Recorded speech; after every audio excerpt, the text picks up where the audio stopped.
Aloha and welcome. I'm Sean Lether. If you're watching from YouTube, please support all of our amazing speakers and help keep our channel growing and so that we can share the messages of the NDEs with the world. And if you could go and like, subscribe, and comment, that would be so helpful. Right now, in this world that feels really heavy and uncertain, this gathering that we're having tonight is meant to remind us who we really are. Living in Ubuntu, healing ourselves, healing the world with Antoinette Rootsdawtah, who is an award-winning musician, global community organizer, and spiritual advocate of Ubuntu. I am because we are. Antoinette is a co-creator and ambassador of the award-winning documentary, The Spirit of Ubuntu, a powerful global story of unity and collective healing. Alongside her husband, Grammy-nominated reggae artist Pato Banton, she has received international recognition for her humanitarian and interfaith work, including Global Unity and Peace Awards. In this heart-centered gathering, Antoinette weaves spiritual healing, interfaith wisdom, and lived experience into a space of reflection, connection, and collective care. Especially meaningful for near-death experiences and spiritual seekers navigating these times. If you're looking for healing, hope, and remembrance of our shared humanity, you're in the right space. You can learn more about Antoinette and her work and her documentary by going to standupforjustice.com, and we will put the link there and for the Spirit of Ubuntu in the chat. Welcome, Antoinette. I am so glad that we finally have you here. We've been friends for several years now and have wanted you to be a speaker for so long, and we finally made it. So I would love it if you just start off a little bit about who you were and a little bit about your experiences and what has led you to where you are now. Well, thank you so much. It's a really pleasure to be here with all of you.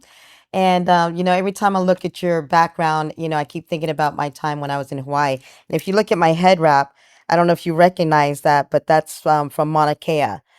So every time I go over there and I think about the Big Island, I think about Pua Case and the things that I've learned about the Big Island and, how they always try to protect the Mauna. So I carry this with me all the time, everywhere. So, who I was and who I am becoming and who I am now. This is a great, this is a very interesting, it's very interesting. So, I'm going to go ahead and tell you guys what had happened. So, basically, 5, 6 years ago, it all started basically with the death of George Floyd. This is when I had started to go into Stand Up for Justice. Now, I've always been a social justice advocate for many years, ever since when what's his name? He was Amadou Diallo was killed in New York. He was shot 52 times by the police. And I've always talked about like police brutality and what was happening within our communities for many, many years. And it kind of just went unnoticed. Nobody really paid attention, but I've always kind of followed along.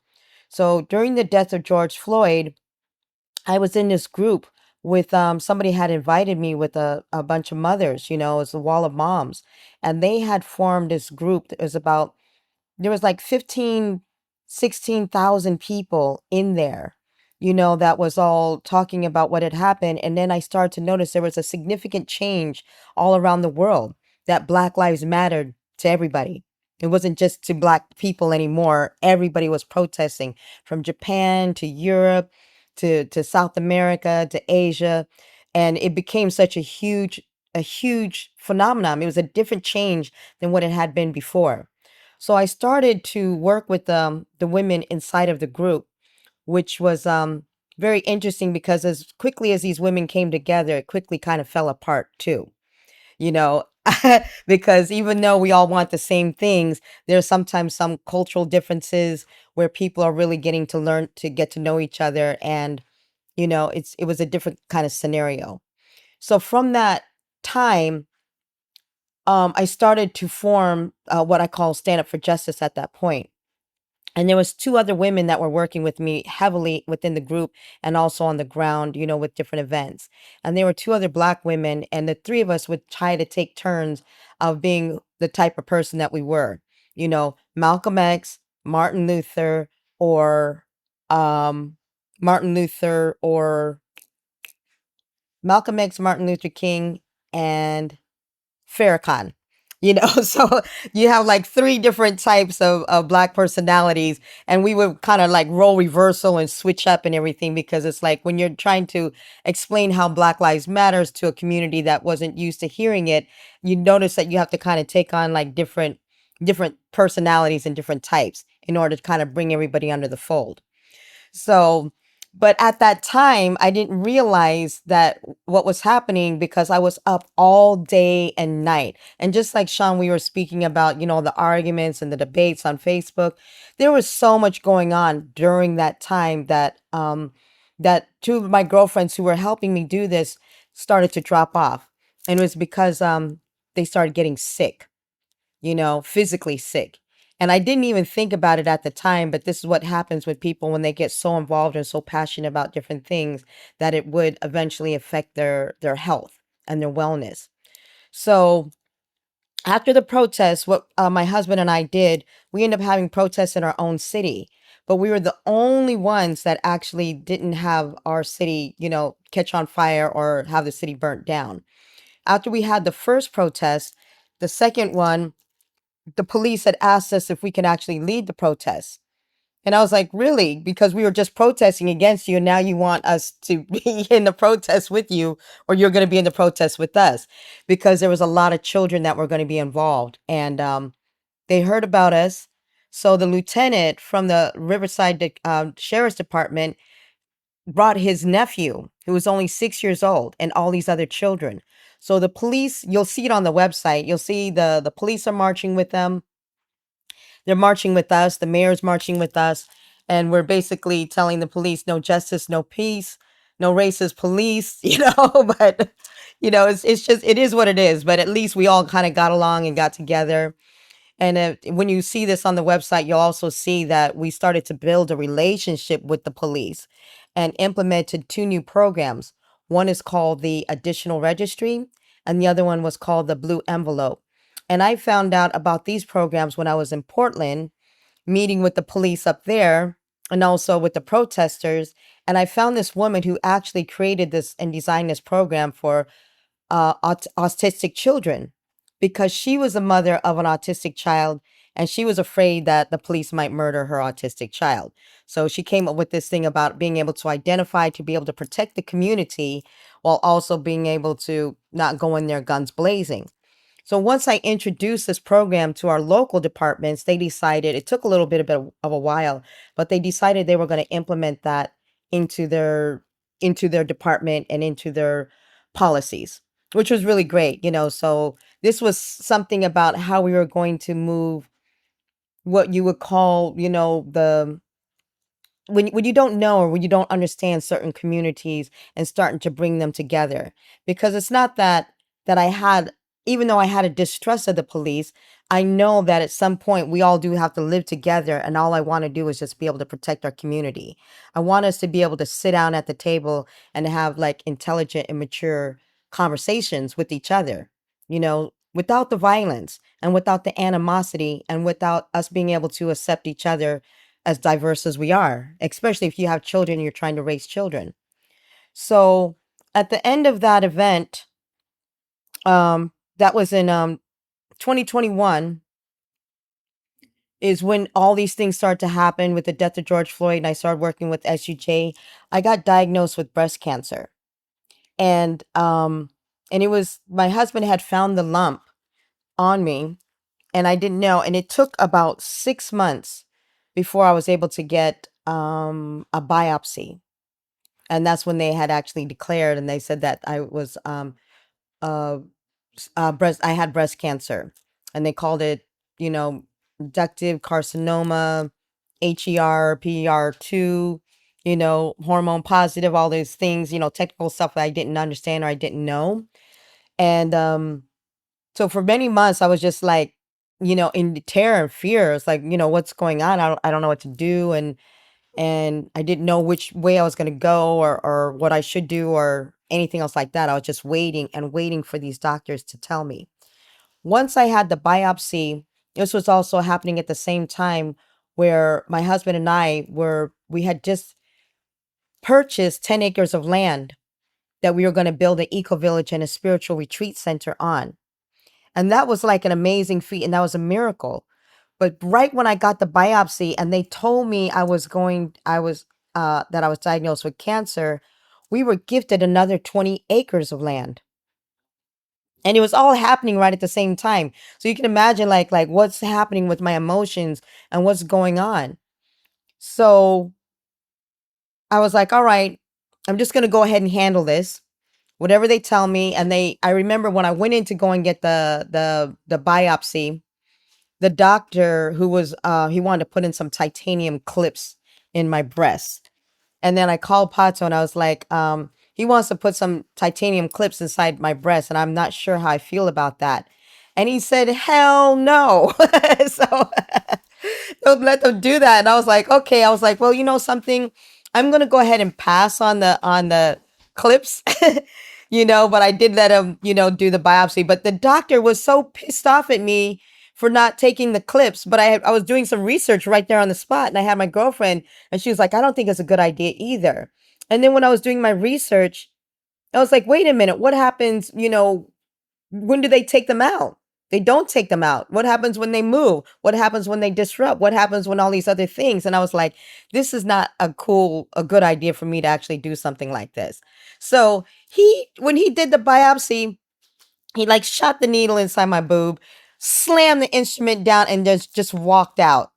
And I was like, wow, because I chose to do something that he didn't want to do. This was the beginning of how the treatment started. And anybody who ever has any health issues knows what it's like when I talk about the treatment when you go to the docs, because I don't have one of those bougie health insurance plans, where you can get all that great, wonderful treatment. I have like the most basic Medicaid that you can think of. So after they tell me that, and then I go in there to the doctors and they said, all right, it's a young woman and she was very nice. She's my oncologist. She goes, this is what we're going to do. We're going to have a surgeon. We're going to, do the lumpectomy. We're going to cut it out, and then we're going to give you some radiation, some rounds of radiation. We don't think you'll need chemo, but we'll need some more. And then we'll have to check your lymph nodes and all this other stuff. So I was like, okay, well, let me think about this, because I'm not sure if that's what I want to do.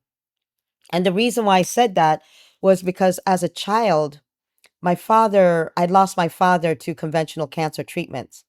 I was 12 years old, and I remember when he told them, he said that he had cancer. He told the doctors that he had cancer, the military doctors, and they said, no, you just have a common cold, just take some cold medicine and you'll be fine. And they kept telling him that for over a year. And he goes, no, I'm telling you, I have cancer.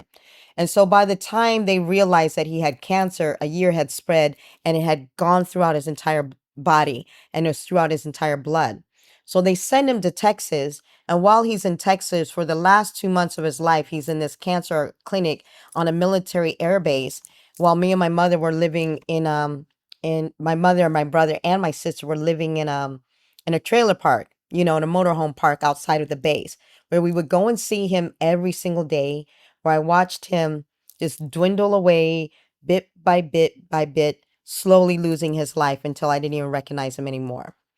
And that kind of like let me know and I kept thinking about it, the fear. I was like, if I ever get cancer, I would just go and do some qigong, or just go and get some tai chi doctors and go to China and let them just, do some tai chi on me and, remove it that way. I was like, I believe in anything else but the cancer chemo radiation therapy route that they kept trying to push on me. I would try anything. So when I told them, I said, let me think about it. And then I was like, I don't want to do that.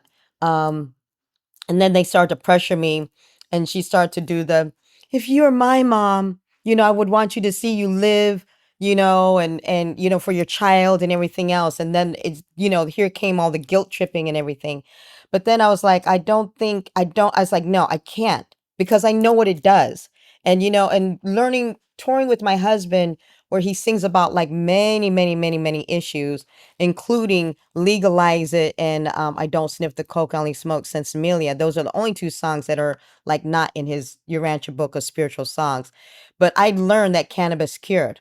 I said, why wouldn't I try this before I would do all of those other things?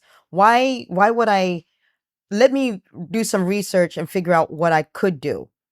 So I joined every single cancer group on Facebook. I mean, I was literally in tons and tons and tons of them. And each one of the groups I just kept reading just made me more and more depressed. I was like, this really sucks. And I'm just looking at these women. They're like, oh, I just shaved off my hair and I'm about to get, 15 rounds of chemo and rounds of radiation. And I'm ready for this and everything. And I'm like, how can you be ready?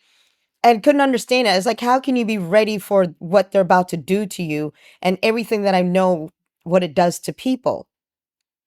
So I'm looking in these groups, and of course, they all start crying after a while. All that hope and enthusiasm and everything starts to turn into like a very depressing group. They all start to get very depressing, because all everybody does, they just start to, they start to talk about the pain that they're in, how depressed they are, their family, the hope, and, just everything you could think of. I'm like, wow, this is, if you want to go to the dark side, that's where you go. And so I eventually just had to leave all of those groups, because just for my own mental health, because it was just making me more and more depressed. And then the other groups where I was in, all the natural groups and the holistic and alternative groups, all the stage 4 people ended up in there. Every single one of them. And they all ended up in there with like, a few years to live, a few months to live, a few weeks to live, a few days to live. I couldn't believe it. And the people inside these groups are like, suck down some cannabis. You need to take 2 grams of R. So, just pop as much as you can. You're going to live. You can make it. And seeing all the enthusiasm that everybody had, and they were just sharing all this knowledge. I was like, okay, this is way different. So I decided to try everything else that they did when all the stage 4 people were like, the doctors have given up hope. They said, something, there's nothing else that we can do. Go and put your affairs in order. So when those people decided to put their affairs in order but didn't want to give up, they ended up in that group. Everything that they started to do, I was like, why don't I do that first? Let me start there. Let me start, because now everything that all the stage 4 people do, or the other people who are in remission or whatever, they all go and do the same things that the alternative and holistic people do.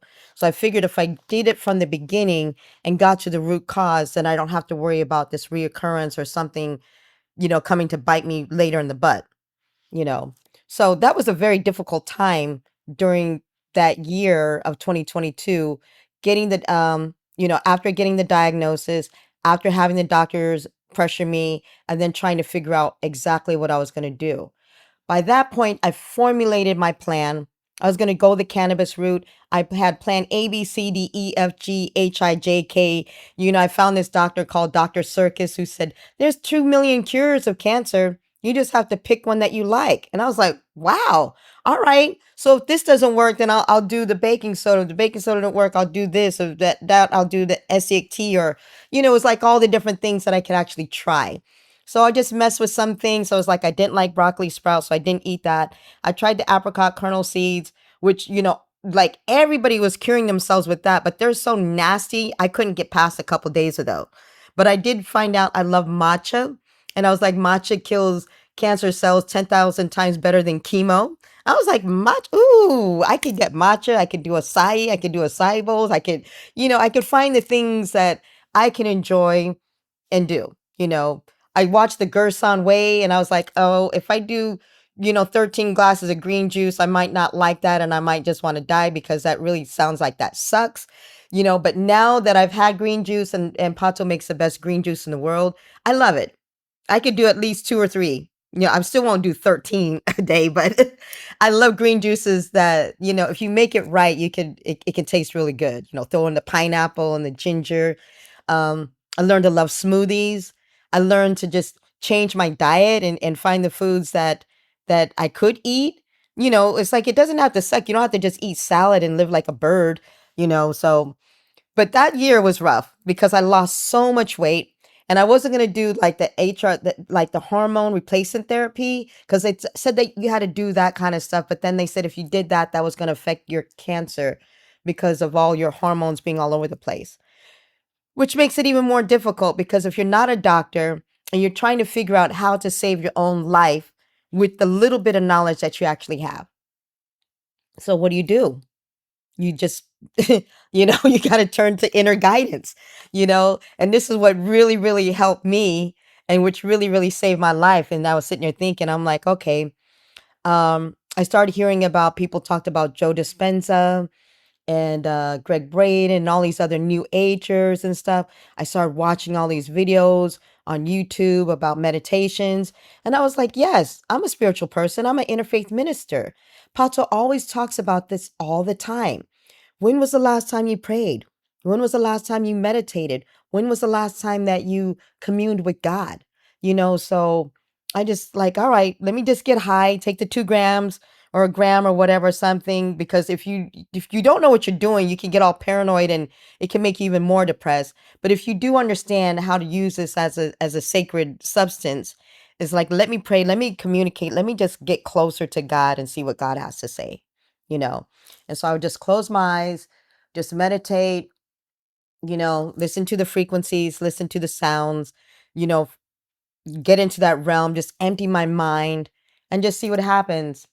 Not that I would hear voices like, you must do this or whatever. Nothing like that. I never heard any voices.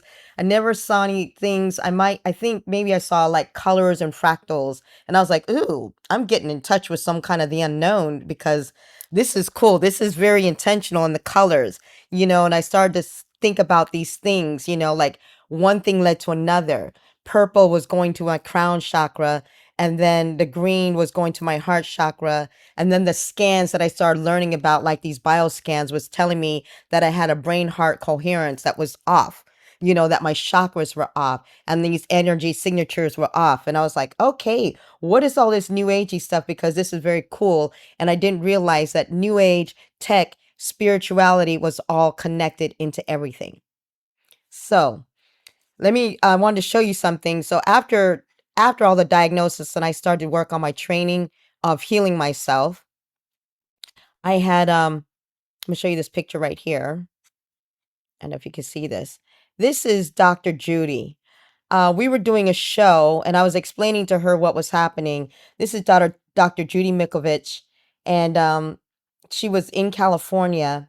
And I don't know if you guys are familiar with her, but she's in that documentary called Plandemic, and she worked at the Cancer Institute for over 20 years, and she worked at the World Health Organization. And I was asking her because someone told me, they're like, you need to talk to her because she's an expert in cancer and all these different things. So she was the one who told me, she was like, whatever you took for COVID, it was the same thing that they were taking for the cancer. I was like, what are you talking about? And I was like, wait, what? How is this stuff even possible? Why is this even tied together? What is going on here?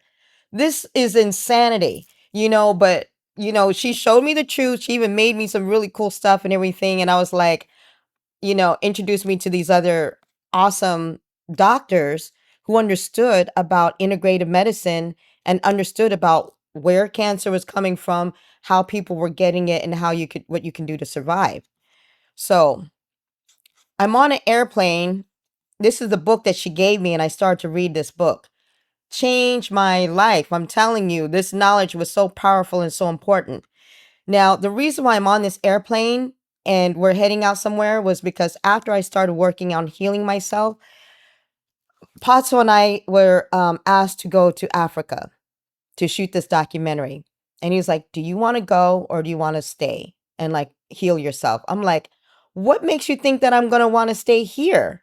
I'm going to Africa because if I don't make it, I'm always trying to get back to Africa. From the very first time I went to Africa, I kept thinking I'm never going to get a chance to go back to Africa again.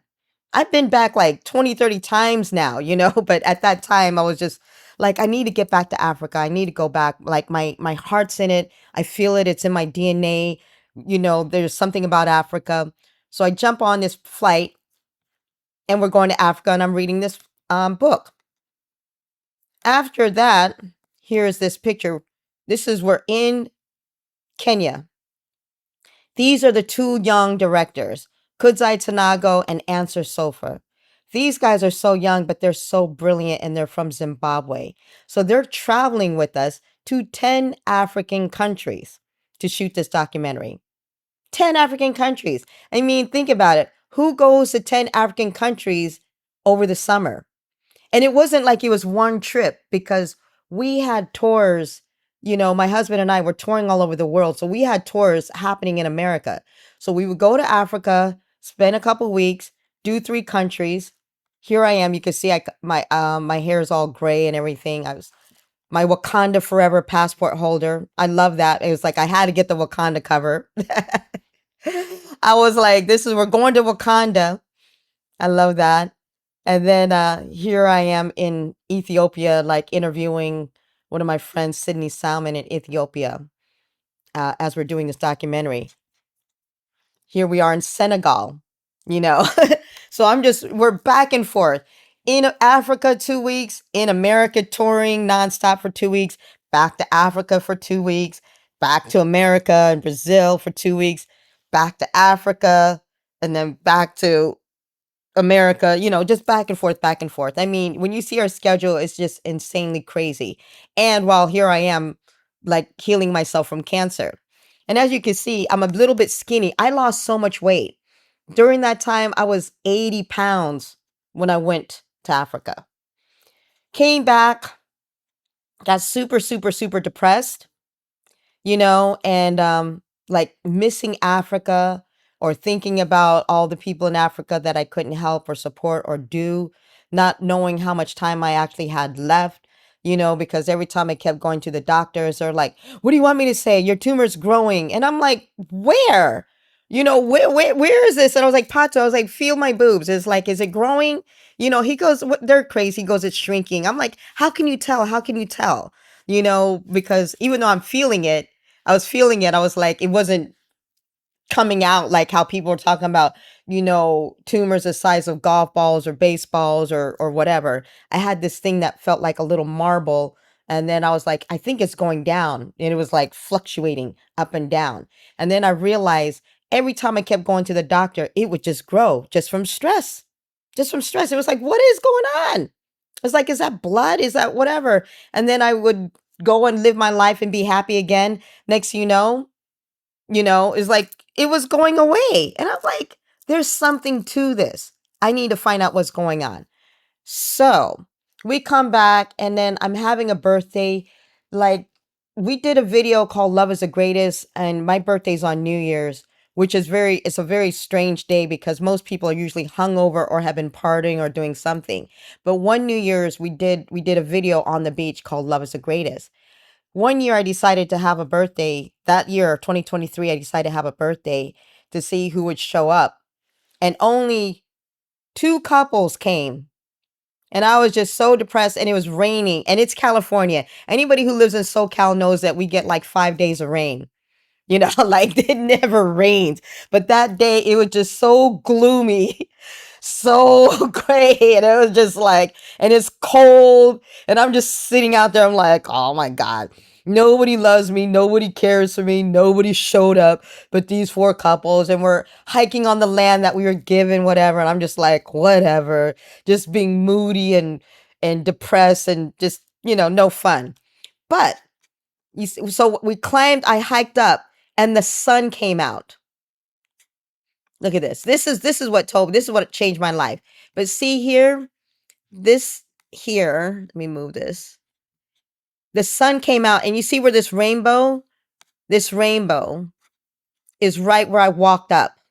This is the land that we have, the 31 acres of land that we have in Southern California. So I hiked out from the bottom, got all the way up here. And when I got up here, the sun appeared from the clouds, and there's a rainbow right where I had hiked up at the spot. And then when I saw this, you see that? Do you see the way that sun is popping through those clouds? I'm like, OMG. I was like, oh my God. Oh my goddess. If God is trying to tell you something, this is it. If you're looking for a sign, if you're looking for some words, forget the whatever. But when I saw that, I said, OMG. What am I complaining about? What am I crying about? What am I worried about? I'm a child of God. No weapons formed against me shall prosper. He was showing me this land that we were gifted, that is in our possession, 31 acres in Southern California. Why would they show me that when I'm sitting here thinking about dying?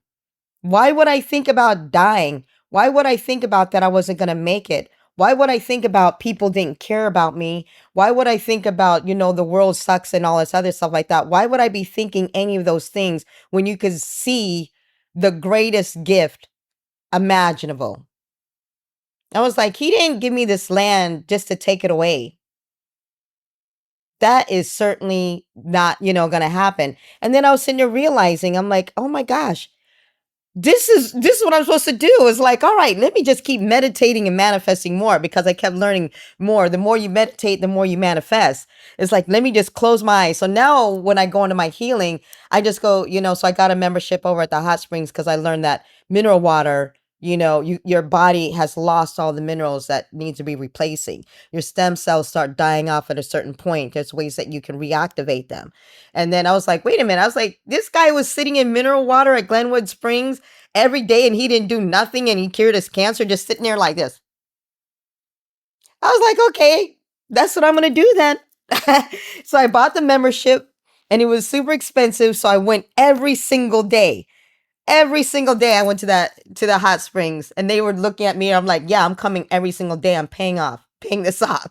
And so now anytime that I go, it's like I paid it off, because I went every single day. And every time that I go, it's just like a bonus. And I call that my healing spot, because I learned, I'm like, wait a minute, the Asian people, that's their hospital. Anybody who goes to a Korean spa knows that is their hospital. The pink Himalayan salt, the pink rooms, the jojobang, the heated rooms, the sauna, the infrared, the cold water, the hydrotherapy. Because when I was doing my GoFundMe that Scott had created for me, I was like, all right, I got to raise $30,000. And I didn't raise the $30,000. So I was like, what are they doing in those cancer clinics that everybody's spending all this money for? What are they doing in there? Making green juice, doing infrared, doing sauna, doing hydrotherapy. I'm like, wait a minute, they're going to the spa. I'm like, that's what it is. The health clinic is a spa. That's all it is. That guy, what's that Indian guy's name? Sadhguru or something like that. Like him and what's that actor's name? The young guy, Leonardo DiCaprio. They did this whole thing on healing, and they went to India. They're like, well, how are they healing all these people? They're like, where's all the patients? They went to one of Sadhguru's places. They're like, where's all the patients? He goes, there's the patients.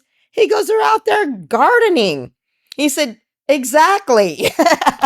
He said, they're out there gardening and, doing whatever. He goes, that's part of their healing.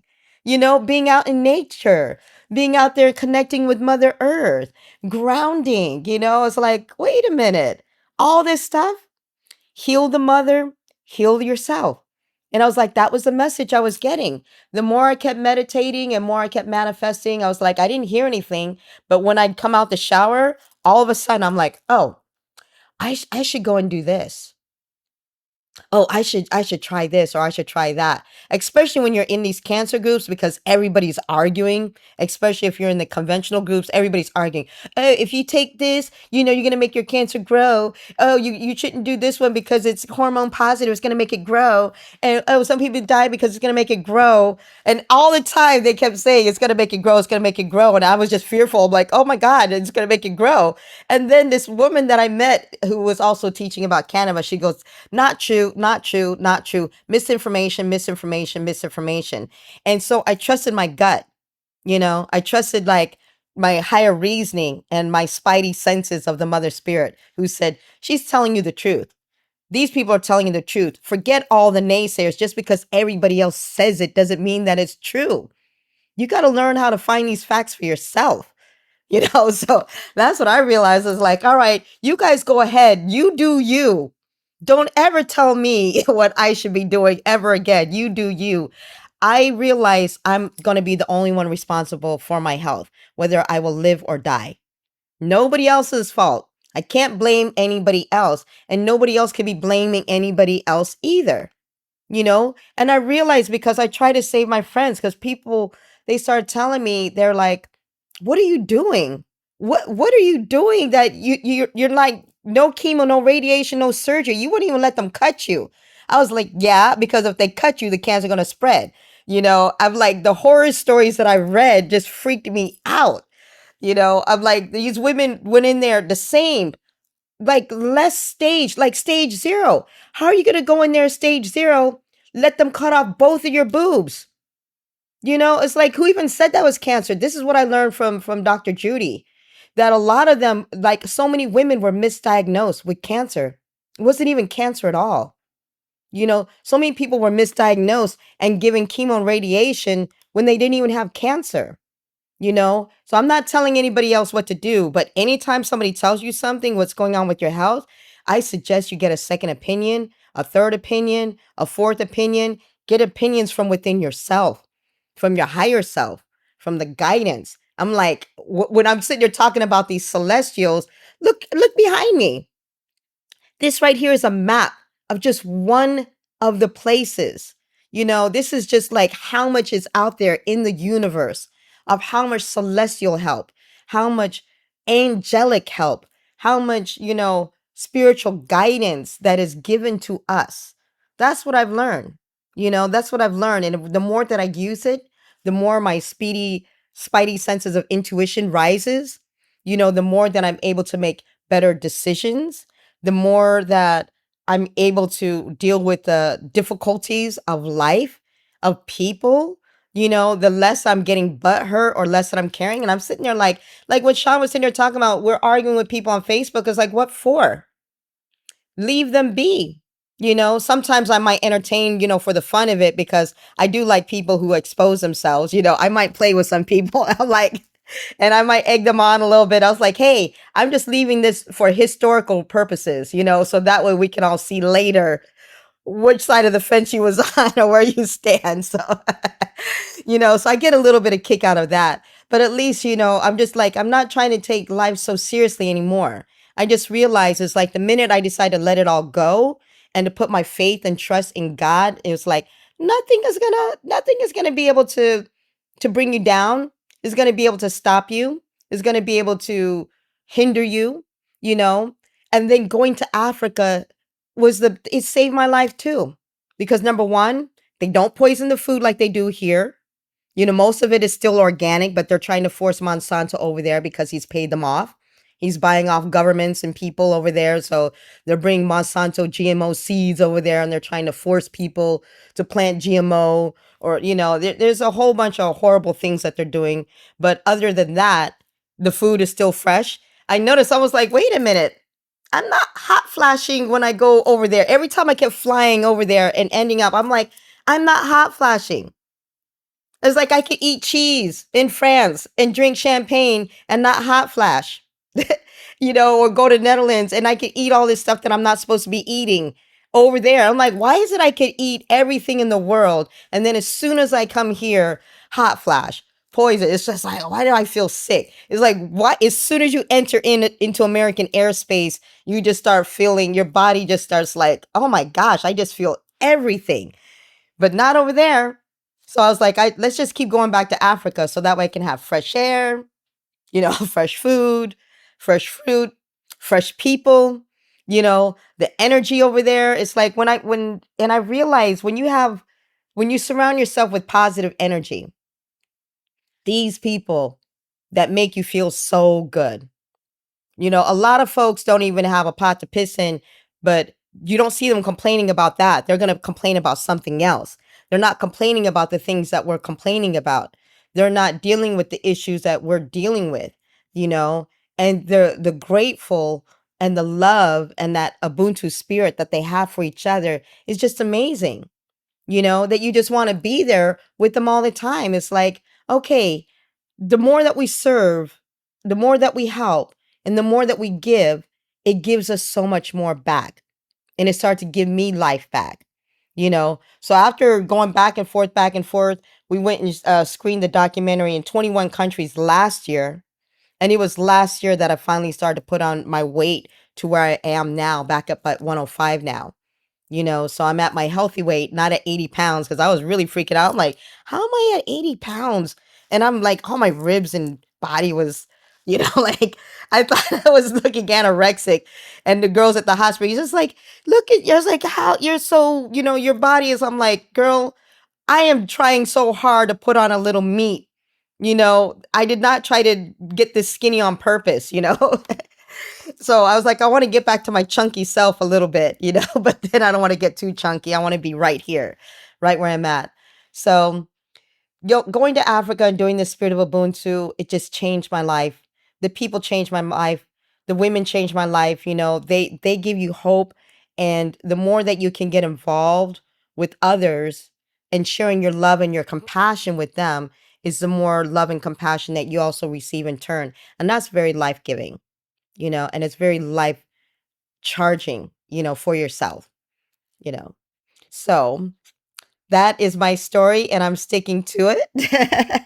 And I love that you chose to connect with love Mhm. and service, and that you didn't let those people in the groups, because I did the same thing after my last NDE.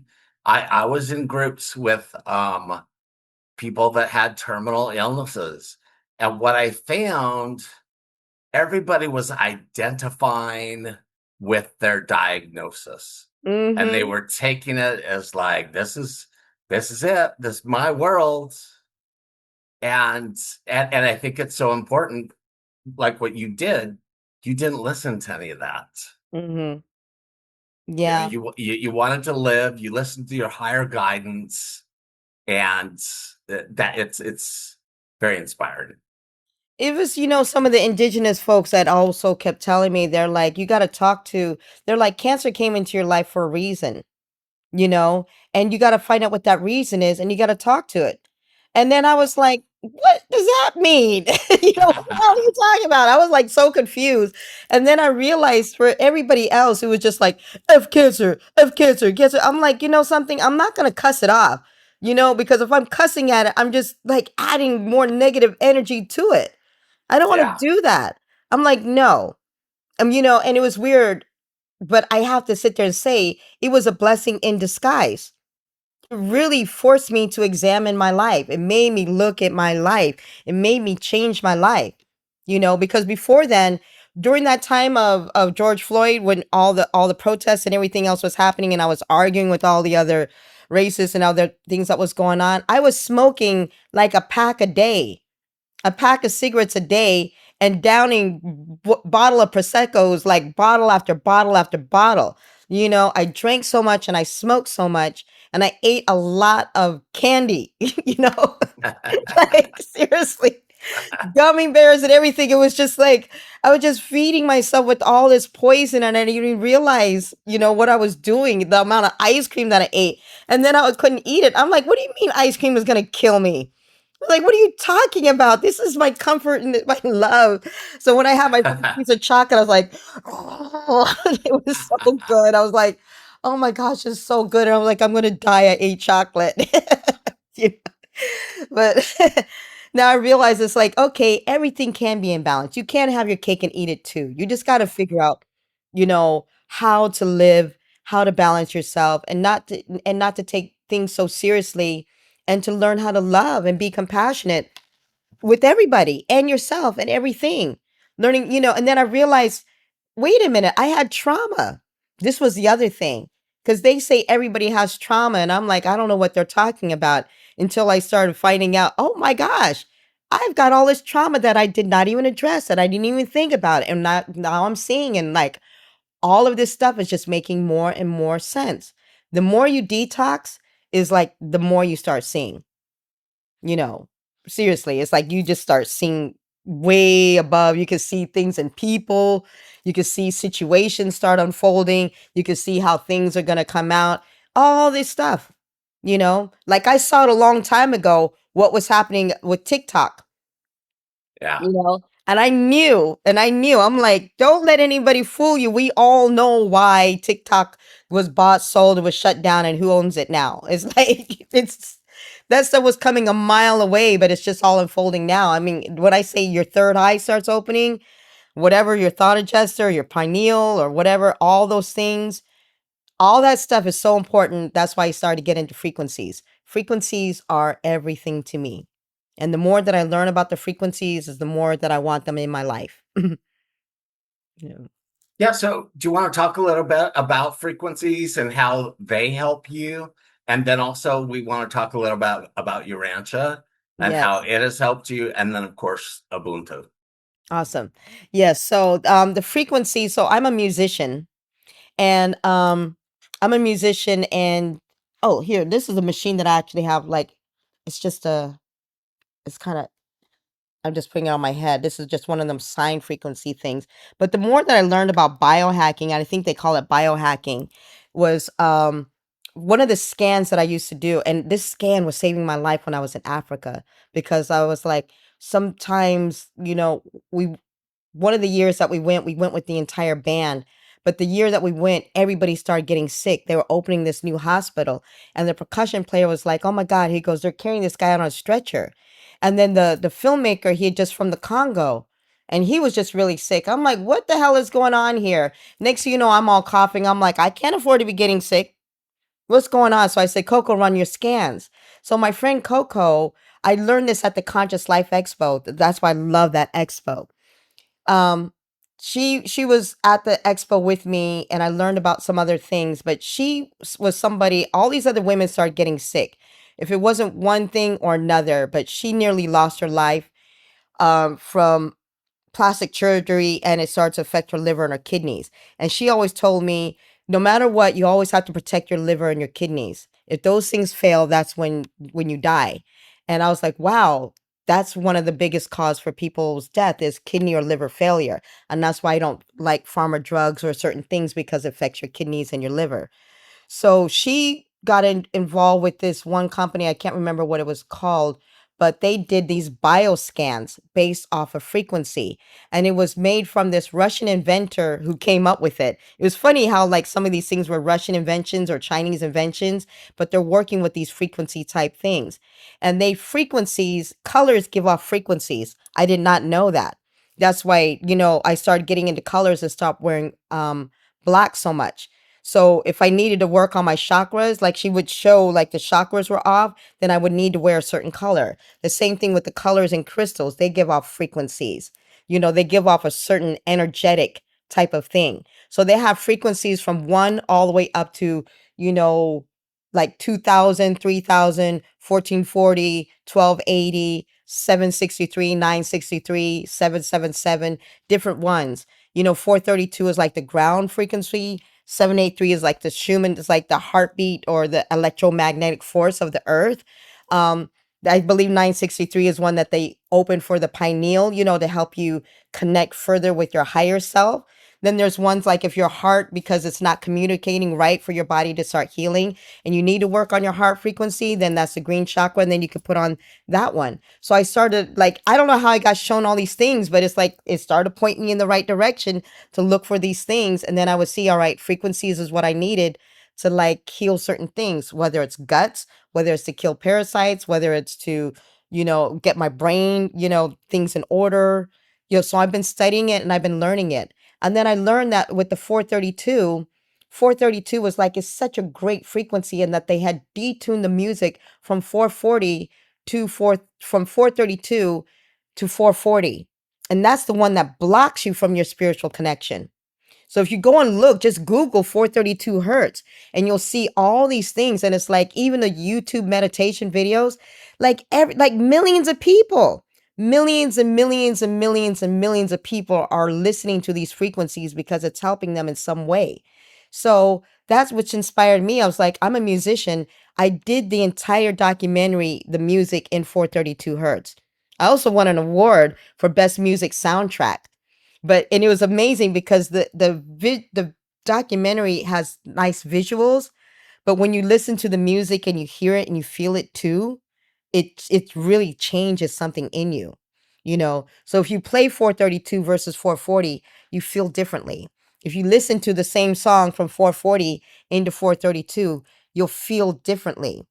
It literally changes the vibration within your own body, you know, which is a very, it's such a great thing, you know. So the more that you're learning about frequencies, I'm getting all kinds of frequency stuff, frequencies in the mats, frequencies like, I like those biomats that kind of like give you a vibration, you know. So and it moves with the music, and they use the frequencies or whatever. But this was all new age stuff that I did not know about, but people were always into it before, you know.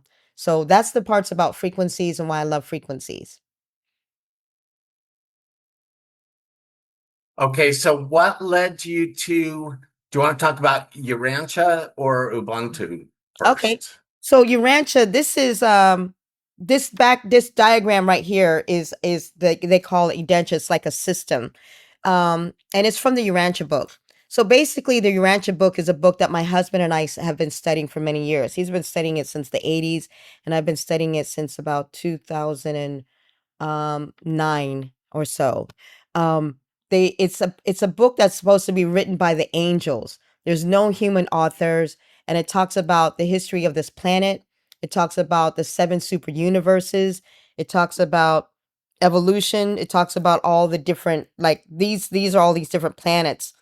Like after you die, you're like going to from one planet to another, to another, to another. You could be on one planet for like one of these satellites for like 100 years or 1,000 years or 1,000,000 years. Oh, it's called the Urantia book. I'll drop a link inside the chat. Yeah, I'll stick a link in there for Yeah, it. urantia.org. And you could be at this place for 1,000 years, 1,000,000 years, 100 years. It depends on how long it takes. You know, you're working on your spiritual growth. They say that you can't meet God until you're a perfected being, you know, and when we die, we're not just perfect yet. And when we die, we're not just gonna like drink milk and honey and sit down by the lake with sheep, you know, and do nothing all day long. Like you got work to do in the afterlife too, which is creating new life, you know, which is helping everybody reach a certain age of light in life. You know, like our planet, you know, is just like one of 10 million planets that has to be inhabited, that has to reach a certain age of light in life, you know. So that's what they talk about in that book. So part of the things that I do within my ministry, which I'm starting now, is the Mother Spirit stories, you know, the Mother Spirit Project and Voices of the Mother Spirit. I wanted to let people know about who the divine minister is in the universal spirit.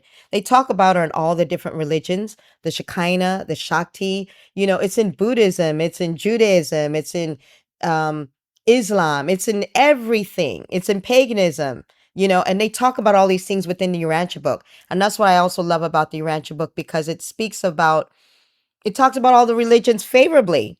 It doesn't sit there and say, you know, we're the only ones and we're the chosen ones, and all you guys are nobodies or anything else like that. It's like everybody is a child of God. Everybody is a child of God. And even those who don't believe that they're a child of God, they're a child of God. Everybody's a child of God. Call it whichever you will. We'll discuss semantics later when we get up here. Then we can talk about it, argue about it all you want, but there won't be any arguments because we'll all be standing there like, okay, so you know, it's like I thought it was only us were going to be up there. And I tell people this all the time. You thought Muslims were going to be over here, and Christians were going to be over here, and Jews were going to be over here, and then atheists were going to be nowhere. We're all up in here. We're all up in here. You're going to see everybody.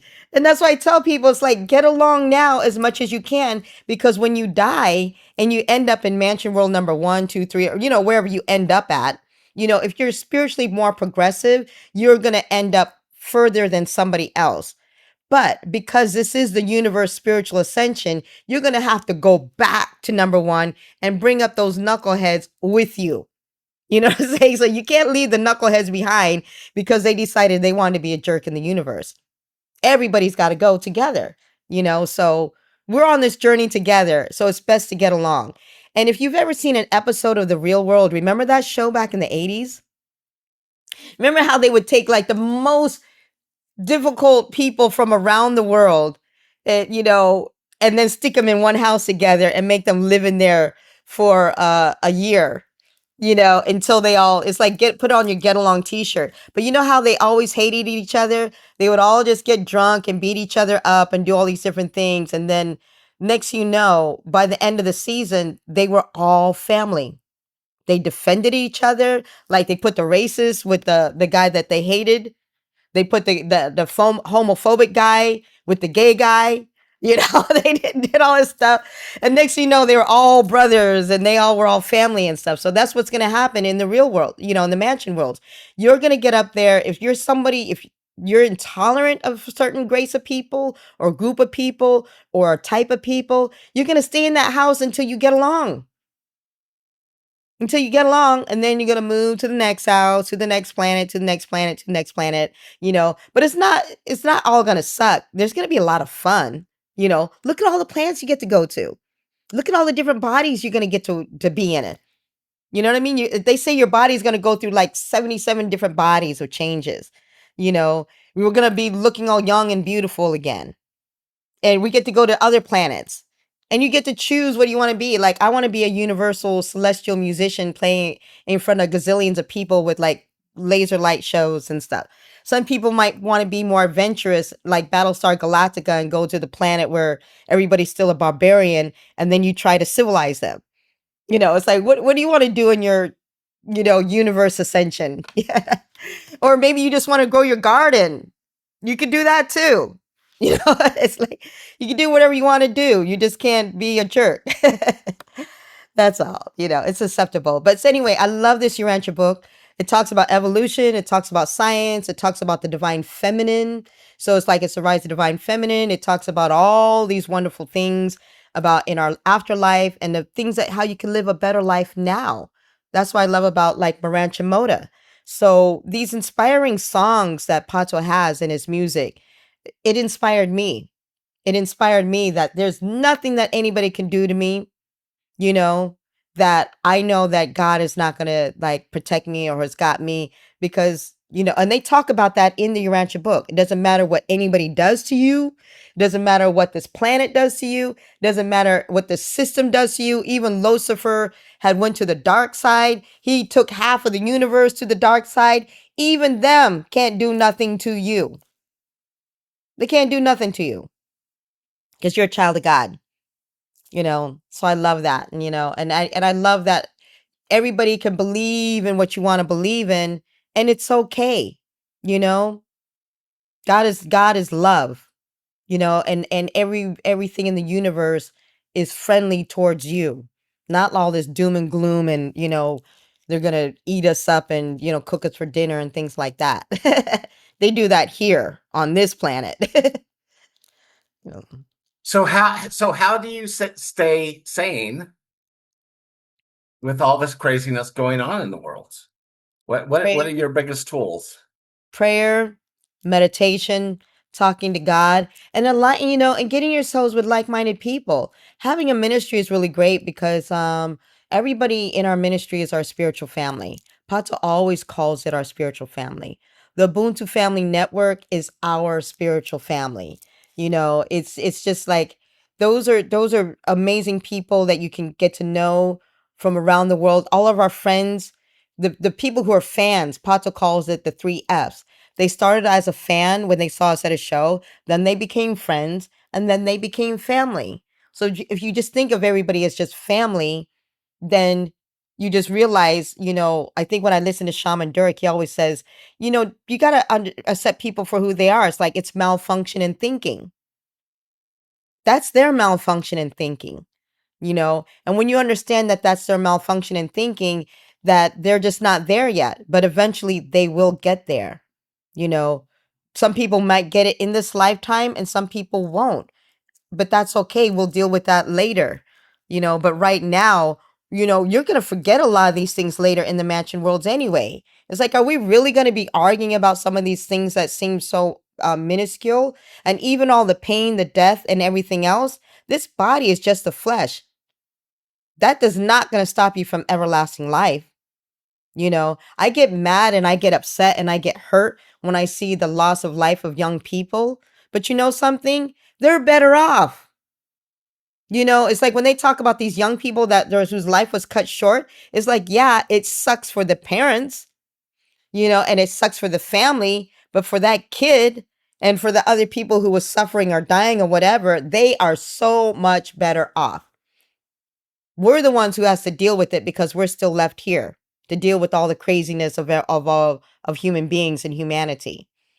But what doesn't kill us only makes us stronger. It makes us wiser. It gives us better experience on how we're going to sit there and figure out how we're going to move forward in life. And especially, like I said, if you're in Africa and you're looking at how these refugees are moving forward, look at them. It's like, what am I complaining about? What am I complaining about? If this girl could survive rape and watch her family get murdered and everything else like that and still go out there and find some happiness and give somebody else some happiness, what am I complaining about? They show me how to live life, you know. Exactly. I think we might have lost Quazera again. I was hoping that he would be here because, oh no, he's here. So yeah, so let's talk about, I Ubuntu. realized maybe we should have had 3 hours, but yeah, let's talk about what we will definitely do more. So let's talk about Ubuntu now and what it is and what you guys are doing in Africa. And part of the reason that this is so important to me that many people don't realize is that US aid, you all know it's been cut off, right? You heard all about that. But what has not been told is many of these people, like in Uganda in the refugee camps, they were getting like $1 a day for food. And that Bailey's basically sustained them. This was with USAID. Now they don't get that at all.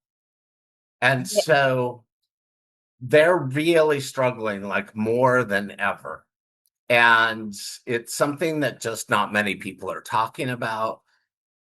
And so let's talk about Ubuntu and about what is going on and also how we can help.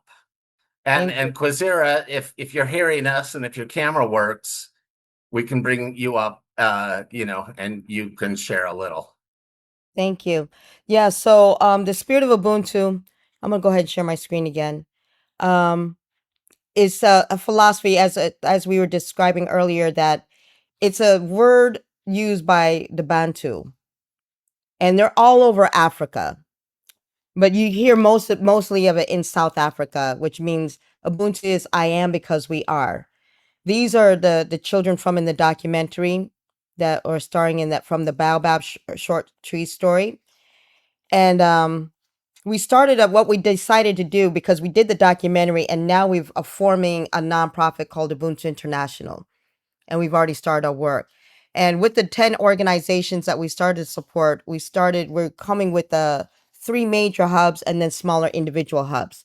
One of the major hubs is, we call it Ubuntu Village in Kenya, which is a sustainable innovation center. This woman, Anne, I love this woman. This woman is on fire.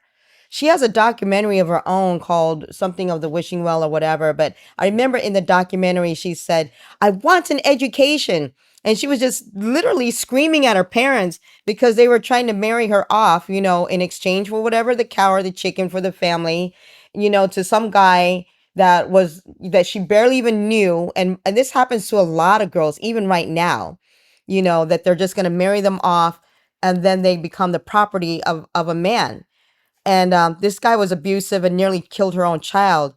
But because she was able to get an education, she went back into Kenya. She's now, thriving and supporting the community in Kenya. This one is Ubuntu Village in Zimbabwe. We started with 1 school, and now we have built 4 schools over in Zimbabwe.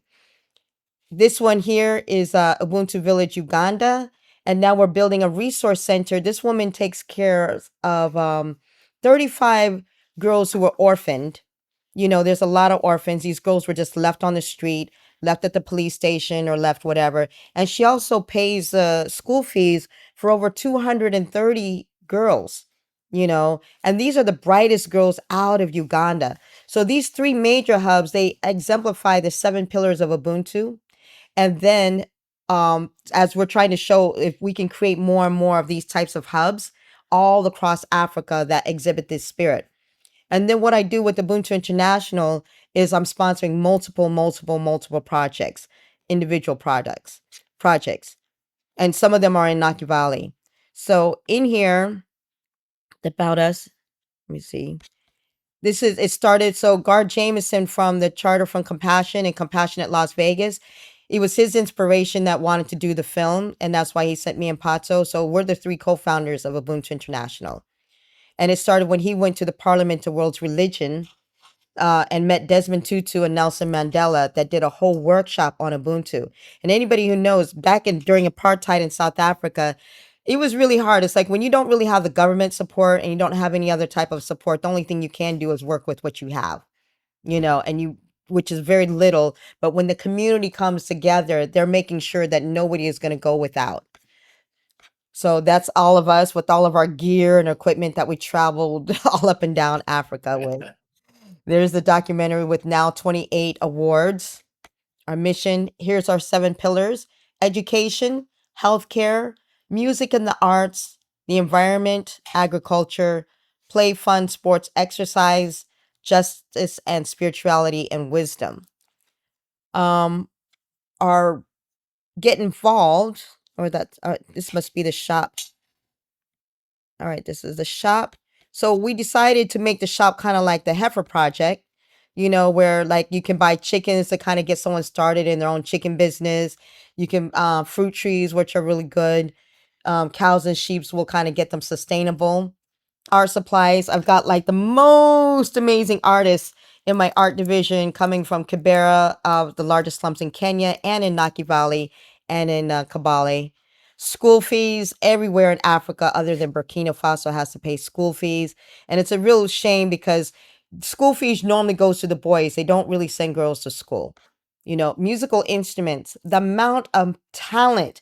When you hear the music from these kids, it's just amazing. We have a pad project that's going on, a women's empowerment, hair and beauty, laptops. You know, I'm doing a tech department, medical, higher education, you know, because we're sending kids to school, college, you know, helping them in other ways.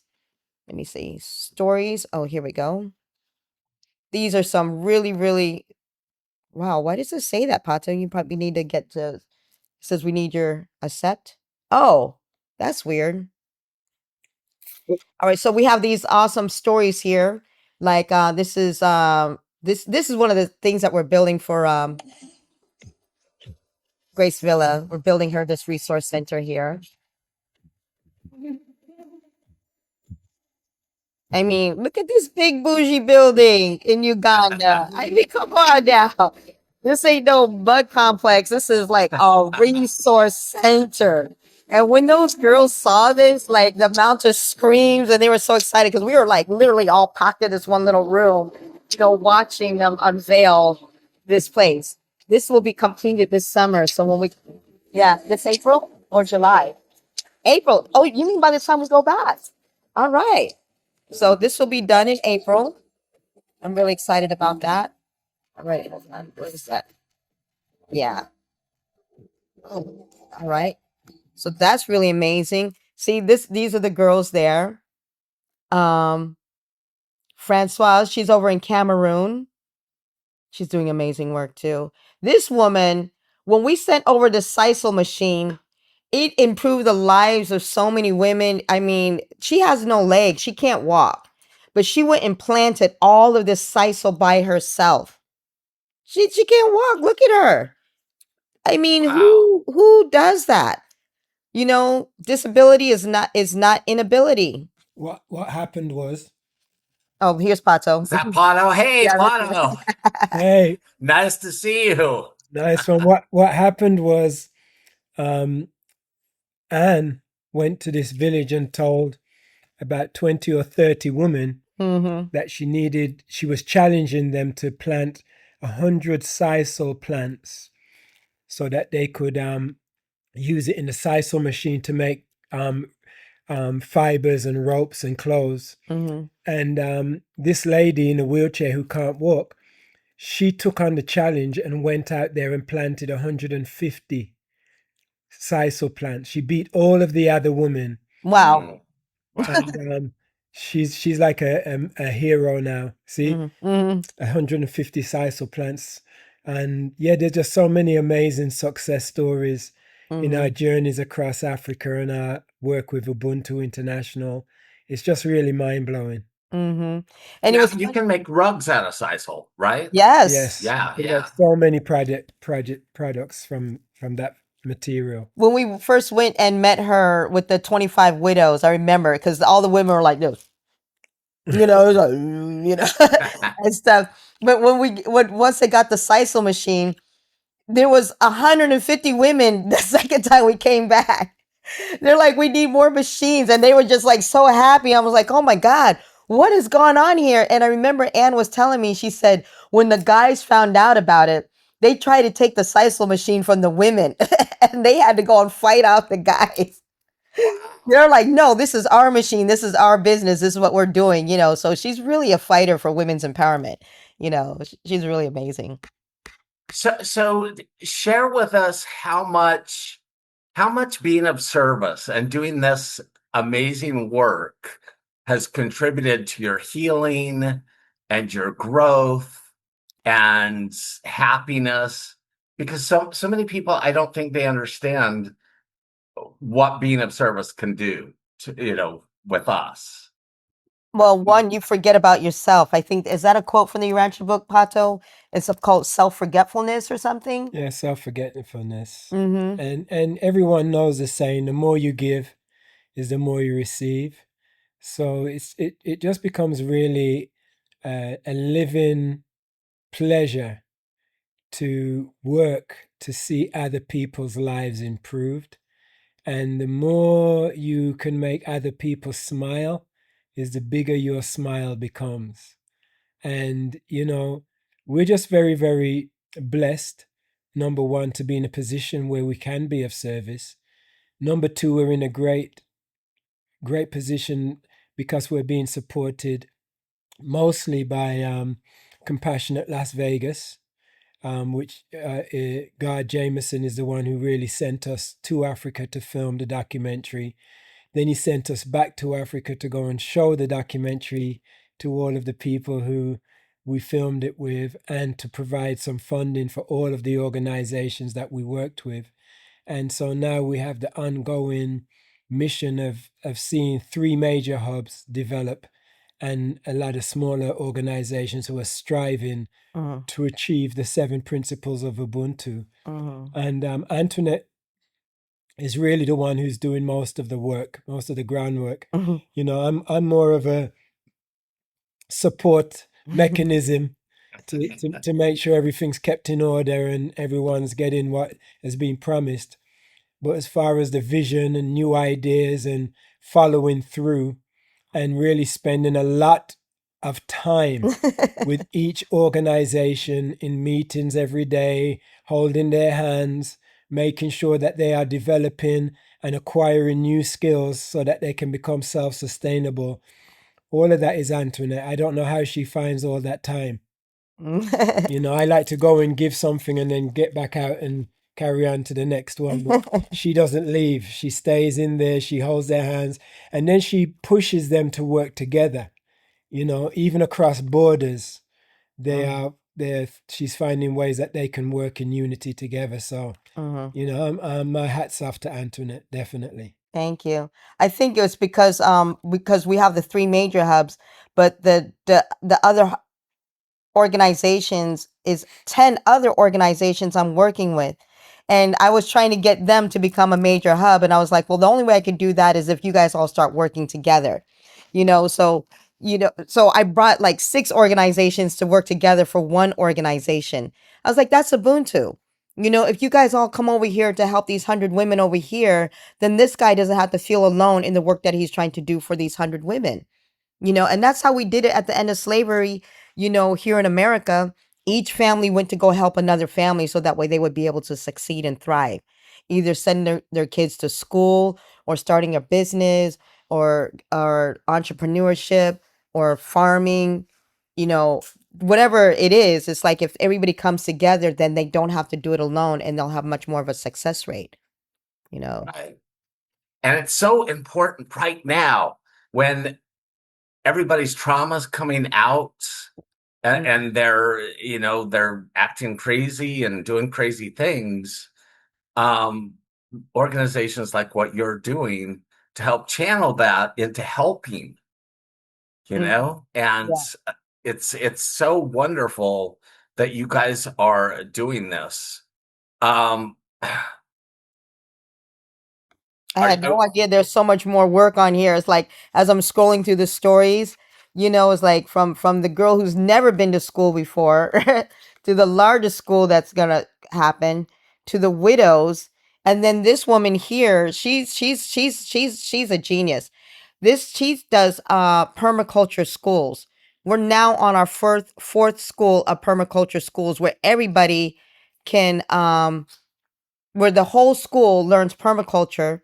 And then when they go home, they also teach their families to start a garden within their own home. So this helps pay for their school fees. And when they did the renovations of the schools, because you could see the conditions of these schools, it's not like how we have here. We have to try to sit there and uplift. This is one of the block buildings. This is the 4th school that we built in Zimbabwe.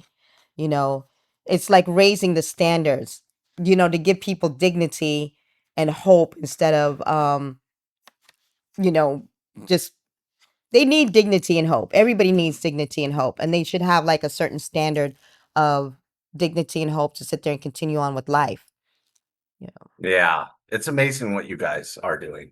So I want to see if Quizera can hear us. Quizera, turn on your camera if you can hear us. And I asked you to unmute. I don't know if you saw it. Trying to find you. Ah, there you are. Nice to see you. Nice to see you. Do you want to just briefly introduce yourself to everybody? Some people in our group know who you are, but just briefly introduce yourself and what life is like there at your camp and how you got there. Yeah. So I'm by name of Quizera Jean, as how Sharon spoke now. My original country is I come from DRC, Democratic Republic of Congo. Now, because of war problems that's been going on in our country, it makes me being a refugee here in Uganda. I stay in a Kivu refugee centralment in base camp 1. I hope as Antoinette, she know Nakivari because she was visiting here a lot of times, but I didn't have that chance for meeting with her and Pato Banton. So, but I have some friends who work with Ubuntu, and I think she know there is someone called Elijah. There's another one called who is musician. So I'm really so excited, and they have been supporting art here in the Kivu Centromet. So some of the organizations they work with, actually some of them I'm friend with them. So I'm so really excited to be here and to see Ubuntu and to meet with Antoinette. It's not face to face, but to be having a time amazing with her. So I'm really so excited because we know Ubuntu was been supporting a lot and a lot here in Ekiva Centromet. They know our feeling, and I want to thank Ubuntu for being our voice around the world. So to be me here to become a refugee, I was being tried to share story here a lot of times when we are in a Zoom meeting. But me to be a refugee, it was very hard and challenges. Yeah. So I was in your country, then the war comes. I was been having my dad, he was selling these things for minerals. Then he was been having some people who have been donating him or supporting him to do that work around. Maybe someone was called Alexander. So then it was one times, then the labels entered in our house, then they were wanting a lot of money because so that they can buy their guns, something like that. So they come in our house, we were being saloon, then they start talking that they need documents of where my dad was been having a minerals, where they were digging minerals. He brought land of minerals.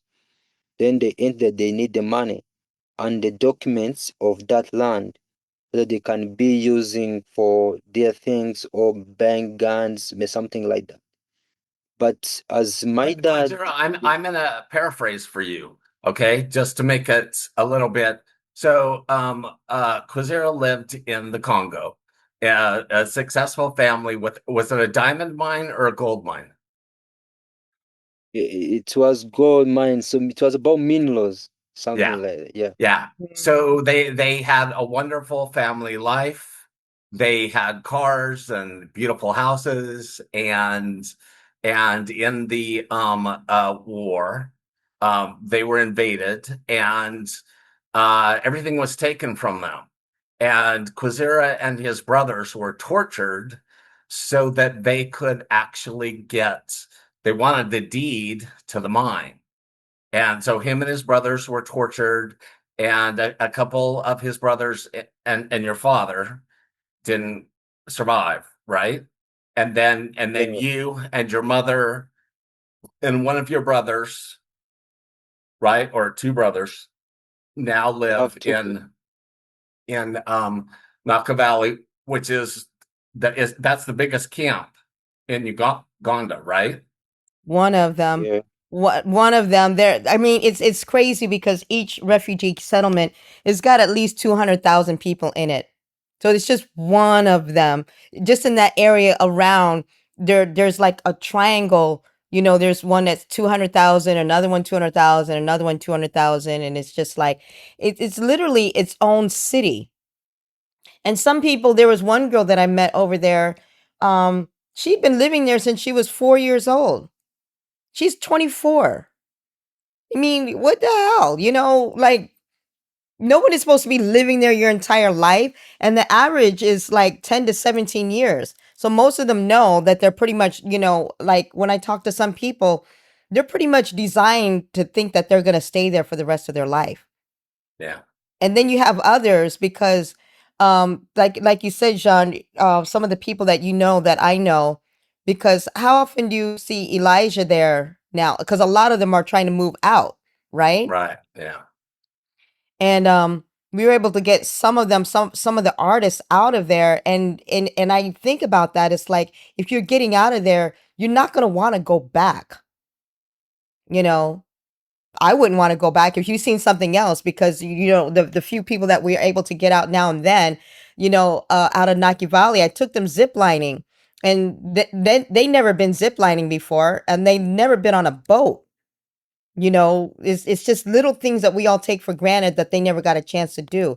So if you can give somebody just a little bit chance of a life, even for a little bit, then that will also give them the inspiration to want to see themselves out of there, you know. And Yeah. that's what and that's what I'm trying to to to hope for you guys in Naki Valley, you know, John, because it's, you know, I know what it's like down there, but I also see the possibilities of how you guys can get out of there. You know, same thing I told Akon. I'm like, yo, nobody else has got a fruit stand. There's one restaurant in there and they charge an arm and a leg. So that dollar a day that they were getting, or that $2 when you go there to eat, it's still $20 for a plate of food. Yeah. Yeah. Who could afford that? Right. Seriously, I mean, people act like some prices are still the same in America. Is a soda still $1 over there, just like it's $1 over here? But if you're only getting that dollar for the day, Yeah. yeah. Yeah. So I wanted to share about Quizera. One of the amazing things is I'm always impressed and really touched to see how people survive in the most awful experiences. So if all of you could imagine your house, your livelihood, your car taken away from you, and you're kicked out, Mhm. and you can never go back there. Quizera can never go back to the Congo. He's a refugee. He'll get killed. So, the way that Quizera makes himself happy is the children. And he spends every dime he has, every amount of time, just making the children's life better. And it's just so wonderful to watch at how he's doing that for all these children. Just spending time with them, trying to get them, little presents and of course nets, because malaria and all that's pretty bad there. But I just want to honor you, Quizera, for all that you're doing. And if you guys want to send some donations, that you can do it to Hawaiian IANDS, and then I can send them to Quizera. That would be awesome, because it's not for him, it's for all kids. And you can see he has a YouTube channel, and it's all about just helping the kids. But this has been important for me and Antoinette, because as you all know, world's going insane, all this fighting in this country, and so many people, like, they think, oh, if I go scream and throw rocks, like, that's gonna help the world. It's like, no. But supporting people like this is going to help, and just putting our energy to loving one another. And like Antoinette said, we all go home together, even the people we don't like. And I don't need to mention those names, but Mhm. they will go home as well. Mhm. And there's something about when the love that it feels to see people smile when you're making their lives better. Doesn't Antoinette, like, something about that? Like, you feel better, like your vibrations feel better. Any illness that you might have had, it's like all of a sudden you're not feeling that. Mhm. I'm gonna show you something. So this is 6 minutes. I'm gonna show you this video, and this is 6 minutes, and this is from one of the girls from Naki Valley. Great. This you're gonna feel this, and just like I feel it, you guys are gonna feel this too. So check this And out. while she's doing that, Quizera, you could put your YouTube channel in the chat if you want. Yep, yep, and also how we can link up and help support you too, Sarah. All right. Yeah, so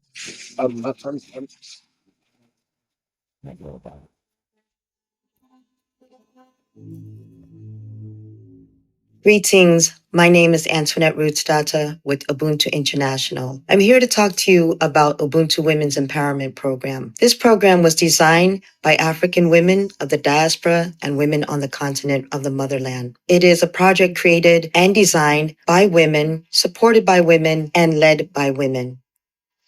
Jambo, kwa majina naitwa kwa jina la Shobole Badesire Emanuela.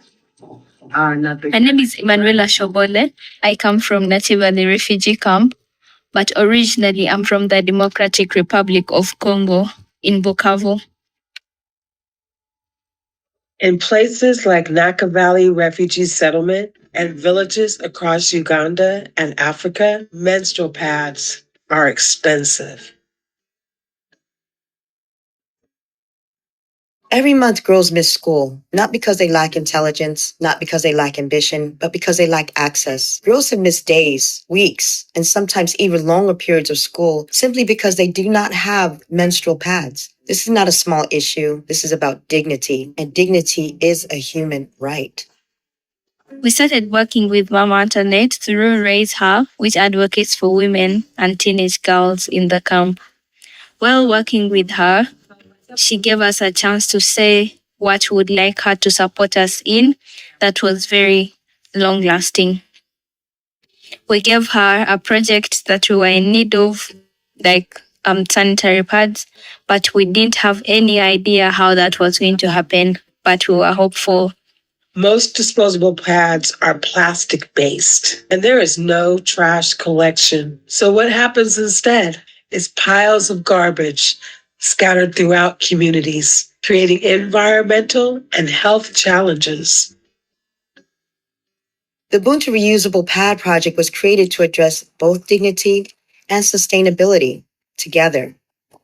Reusable pads provide long-term access, reduce environmental waste, and allow girls and women to continue their lives without interruption. The first training started on June 8th, 2025, when we came to Grace Villa in Kabale and began the training. The time we spent was not enough for us to learn everything that is needed for us to go out into the world and start teaching our fellows. So Aunt Antoinette proposed that we should come back to Grace Villa and upgrade our skill and learn more this time and be able to go out into the world and teach our colleagues. I'm very grateful for this chance to come to Grace Villa and happy to be here. Here at Grace Villa, I have learned many skills, not only making pads, but even how to live with others in the community. These pads we are making are not only for us, but also for the community that we're going back to, which is Nathi Valley Refugee Camp. It will help me and all the women, and it will be helpful to the ones I hope to share the skill with. Reusable pads means girls no longer miss school, women no longer miss work, and daily life no longer becomes to a stop every month. This project allows women and girls to live fully, participate fully, and thrive in their communities. Thanks to Auntie Ruth, Mama Antoinette, Papa Pato, Alina, our teachers Joy and Teacher Justin, and all the divine mothers. May God continue to bless you.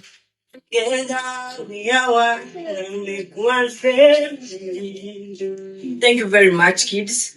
You people, from the young person to end, all of you have love. Because they don't see, even if they come from school, you are sleeping, they don't care for them, they come and they greet you. That's the love that we want. And we want that. Because the time I met with Mom Antoinette, I was a person that I had no happiness in my life. But because of him, was just giving me people, training me, counseling me. We people will travel with traumas. If I start telling you my life, until here I am, you can get to understand. But I thank God because I'm meeting people who are changing my life day by day. Thank you so much, Teacher Joe. Well, good teacher. Since when we started up to now, I have never seen something bad that has annoyed me from Joy or tell me a teacher is a teacher, but I don't get joy as a teacher. But still, I get joy as my sister, a person that can give me something that will help me tomorrow. At this time, I'm making parts, but tomorrow I'll make other things which will be greater and grateful to my life. I'm not training me as myself, but I'm training my knowledge, my skills, my everything that I'll do tomorrow. Thank you very much. Hi everyone, my name is Yaira, from Birmingham, England in the United Kingdom, a woman of the African and Caribbean diaspora, bringing to you Ubuntu in action. Women supporting women, skills, creating futures, and innovating new beginnings. If this story speaks to you, then we invite you to join us. All right. There we go.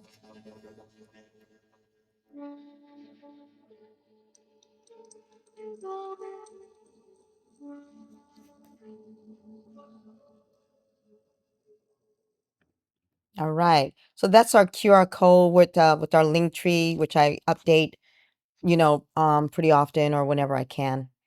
But yeah, so Emanuela, she's from Naki Valley.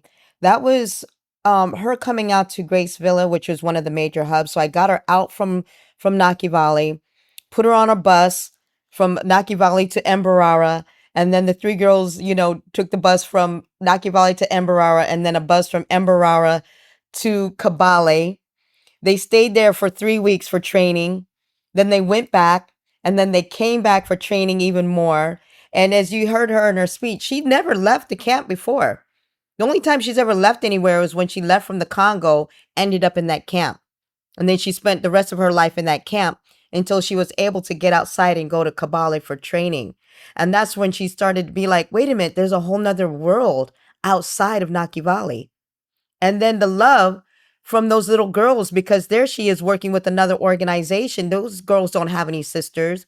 They only have each other, and to have new people come in her life because she lost her brothers who were killed from when she was in the Congo, and being able to start up and see another family and to see a future for herself gives her something to look forward to give her hope and to know that she will have a better life because now she's turning into a leader. She's not even the same girl anymore, you know? And that's what makes me feel good. And then when you can sit there and see, like when you're watching, and that's why Pato says you're spending so much time because I'm in these meetings with them all the time. I mean, Anasuya's here, and I believe that Nikki is here. They're in the meetings with me. They see like who are these women and these people, who were they before and who are they now? Watching that transformation is just unbelievable. Right. And Anasua is going to be one of our speakers on February 22nd. So I wished, we could keep going, but we've gone over. And so we really didn't get to do too many questions. Is he frozen or am I frozen? Am I frozen? You were frozen. It always happens. So what I wanted to suggest is if all of you, since we didn't get to answer all the questions, I'm going to stick the link again to subscribe to the Hawaiian IANDS channel. And then as soon as the video's up, ask your questions there that you didn't get to ask here. And Antoinette can answer them. Pato can answer them. Quizera can answer them. And then we'll definitely do more in the future.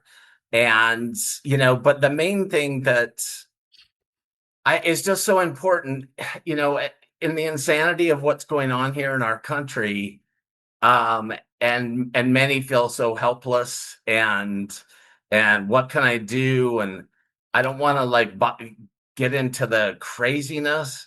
Well, there's so many things you can do to help with love, that satisfaction, that it doesn't involve yelling or stoning anybody or, risking your life, and you can really make lasting difference, helping, with what Antoinette's doing and Quizera and then of course you can, again, I stuck a link in the chat if you want to donate to Hawaiian IANDS.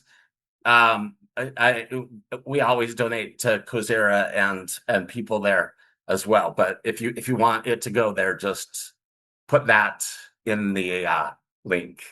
And Antoinette, I'm just so grateful that we finally did this, and we're going to have to certainly do it again.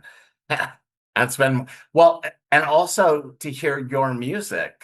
Oh yeah. I want people to hear what a great musician you are, and even Pato, if he felt like, if he wanted to. Oh, yeah, let me put my YouTube channel.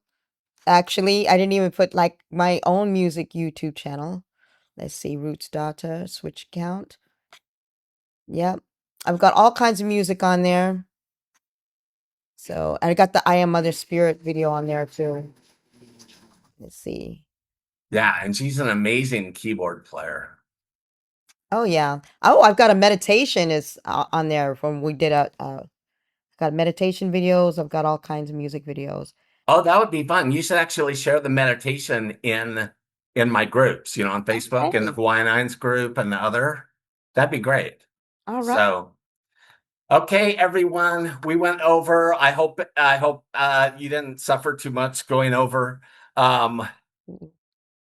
It was wonderful. I just feel so good about our event tonight and trying, showing ways that we can do positive change in the world and not buy into the craziness and just stick together and work together with love, and there is no separation. It seems like that if you turn on the news, but in reality, no, we really are all one. Oh, do you still do your Sunday or Saturday groups Yes. with Urantia? Yes. So yeah, so anybody who wants to join me every Saturday, in fact, I put it here. It's the I'm doing Pato has his study group on Zoom every Sunday morning, and then I have this one, the Voices of the Mother Spirit, with me, Nikki, and Ione hosting, and it's every Saturday morning at 9 a.m. Pacific Standard Time. And Right. all you have to do, I'll drop in the registration link. You guys are more than welcome to join us and to chat with us and to discuss with us and be with us. It's a Yeah, lot of fun. Our study groups are fun. Our Zooms are fun. So there we go. and we will also put it in the Hawaiian IANDS group and in my next newsletter. So In make your sure group. that you send Yep. them to me and we'll make Yep. sure. Awesome. Because Urantia it's pretty amazing, and it's another path that many of you might enjoy to check out. Yep. And I think what's going to be interesting too is like on the Saturdays when we do discuss the Mother Spirit is it's how it is tied into all the other religions. She's in there. She's in there. Everybody gonna know about her by the time I'm done. Well, yes, by the time you're done, and then Anasua is going to be talking about it on the 22nd. So, Wonderful. yeah, that's awesome. Well, Thank you thank so you much. so much, Antoinette. I'm so glad that we finally did this, and we will definitely do more. Thank you, getting up early, Quizera. What time is it there now? So right now it is about like we are at 6:52. Okay, so you can go get breakfast soon. Yeah, I'm so very excited. I just appreciate for you and having this time, as how Antoinette, she was been saying that some of the people or refugees didn't have that idea for going back their country. Like me right now, when I go back, I feel like I can be kid, because even I was been having a case, people have been trying to call me those labels. So I even have that case that I go to report myself so that they can give me more security. There's people who have been calling me, calling my number, because I lose my dad. I lost my dad. I lost my big brother. So now we are two. I'm with my mom, with my young brother too. So which means we are four. We for the country. So I really so excited, and I really so very appreciative for Shalom, for keeping your eyes, asking me how we doing. So, and I really so excited to see everyone here in this Zoom meeting, and to appreciate Ubuntu for being our voice for around the world. I have known part of Banton and that one it's for long times, but we didn't have that chance for being close that maybe, and I really thank for Sharon for doing that today. So I'm so excited. I was contacting Ubuntu, but I didn't have that chance. I send you a friend request on Facebook because I have some friends who are close to me, like as how we say Elijah and other people who are doing art. So we have been collaborating as how the life is. So really so appreciative. And thank you for Sharon. I don't have how you can say thank you, but I just be appreciative. And I want to talk to people that who have been keep supporting Hawaii Aris. It is so good. He just shared that support that you give out. He share with the refugees. I really saw I remember on Christmas, it was so wonderful. We cooked for the children. They enjoyed Christmas through the support who's been supporting in Hawaii Aris. I really so appreciative for everyone who are keeping supporting. Any support maybe you want to support, because we've been having challenges. We need to build like we need to build like main hall where the children can go and be playing like games. So after you can bring some toys for the children, and they want to put like school in Rubondo. There is one area called Rubondo. Antoinette's I hope she knows there. So we are trying to put there like school where Right. those children go to school easily. So And they need medical services, because it was a nice Christmas until you got was it typhoid that you They all got? get typhoid and malaria over there. And they got some extortionist doctors over there too, Yes. which is another thing. So, that's another thing I've had to deal with, because you have to deal with extortion and corruption within those camps. And I was like, I need to find a reputable, and my friend Elena, because we're doing a lot more in there, is like finding a reputable doctor, Right. because it's not right. It's not right when someone does get sick, which they get sick most of the time because of the Right. unclean water. But when they're seeking help from outside, then the extortionist doctors want to sit there and extort Americans, for a much higher price. They know the Oh, yeah. refugees only have but so much money, and they shouldn't have to use all this money because they're being hijacked by the West. I mean, Right. they want to hijack the West instead of just giving them the necessary medicine that they need, which is not that expensive for them to get through with it. Because every Yeah. other day they're coming down with malaria and typhoid, which I was sitting there explaining why you got to work with anti-prevention, malaria prevention, because there's things that you can do for malaria prevention. And I think as far as like people working together, because if you are friends, it's like they got space. Those guys who do have spaces until, buildings can be bought, you utilize those spaces, because we bought 2 other buildings around while we helped build another school. But those guys are supposed to be sharing those spaces because it's Ubuntu. It's not your space. It's a camp. Everybody got to share what we got to share. And that's why I tell them, if I get somebody internet over there, if you need internet, you go over to their house and you use their internet. So this women's empowerment that I'm helping with Emanuela, because it was the women's building was in one building into another.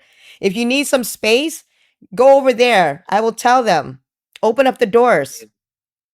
Open up the doors. This ain't your building. This is our building. This is a we building. I told fellas, like, this isn't your speaker. This is ours. This is for everybody. Everybody's got to share. We all got to be sharing. People, this is not me. This is we. Yeah. So. And hopefully everybody who's listening can understand, if you're mad about the government, if you're mad about US aid and that they got rid of all that, like, rather than complaining or writing nasty things on Facebook, you can actually make a difference right here. Like, I mean, and it feels so much better, especially when you see the smiling faces, like on Christmas, that, I sent some money to them, and to see all these kids, and Quazera, he had his Santa Claus hat on, and they were having the way that feels is priceless. And so, so just remember, when you're frustrated with the insanity that's going on here, there are ways to relieve that that tension and that anxiety by doing something positive to actually help. See, you guys do the Christmas stuff. I'm so different. I'm gonna send the permaculture specialist. That's what I say. I'm like, yo, I'm sending some other kind of help, and it was so funny because I had Emmanuel. I was like, "What's going on with the She sent me this one here, and this is really cute. Where is it? Where did it go? Oh, hold on. It must be here. Oh yeah. So there it is. This is what happened. So I send the gardener. I was like, "We're gonna get this garden going. You guys," they had never grown food before, but I was like, "You guys are gonna learn." So this is inside of Naki Valley because we had bought the land and some of the space. So I sent somebody over there. I was like, "Let's get this garden." So they're redoing the garden. I said, "If you maintain and redo the garden, then you can have food all year." From the same permaculture specialist, now the women are taking over. But the kids, once you teach the kids and they learn how to do the stuff, they're eating within weeks, and you can have food growing all year round. Everybody just come and work on everybody's garden. And that's what I told them. I said, if you guys come over here, if you help them work on their garden, they'll come there and help them work on your garden. But we're going to go and plant up food because food is very expensive over there. And when you plant the food, you can grow the food and you can sell the food, and then you can buy more toys Yeah. and other stuff. Yeah. And But another send me a another message. thing. Yeah, send me a message, Kazera. All right. Because I'm sorry, I get a lot of messages from people and everything else like that, and you can understand why. I'll introduce you both in Messenger. Thank you. Thank Yeah. you. So, Another Antoinette, thank thing. you so much.